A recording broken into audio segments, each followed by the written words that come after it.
So I was sent this mixed media sketch pad, and of course here I am drawing a dragon, and then I ink it with Tombow markers and their pens. I really like Tombow markers. You can find them in my showcase. They're water-based, so they give a really nice like watercolor effect.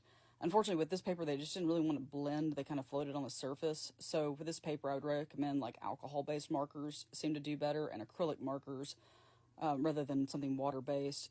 Color pencils work really well. Here I am with using Prismacolors to add in some more shadows and details. This paper's smooth, so it works better for colored pencils. Here I try to lay in like a watercolor background, and it just does not want to blend, and the paper kind of wants to tear up a little bit. So I abandon the watercolor, go back with these acrylic paint markers. And these are the new ones I got, the Artistro acrylic paint markers, which I really like. You can also find them in my showcase, or you can check out the dragon eye painting that I did with them.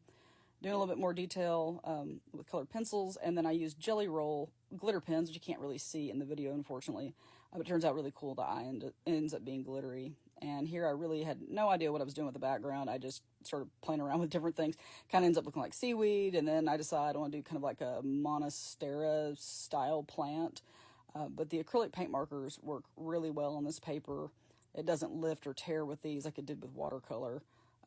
So I don't know how it would do with like regular acrylic paints. If you'd like to see me paint something with just straight acrylic paints, leave a dragon emoji in the comment, and I'll give that a try. Here again, I'm going over with the jelly rollers to add little glittery highlights. I wish you could really see them. I did some scales too. And then doing some more detail line work with the Tombow black marker or black pen. And then here's the finished dragon, and you can get your sketchbook in the link below.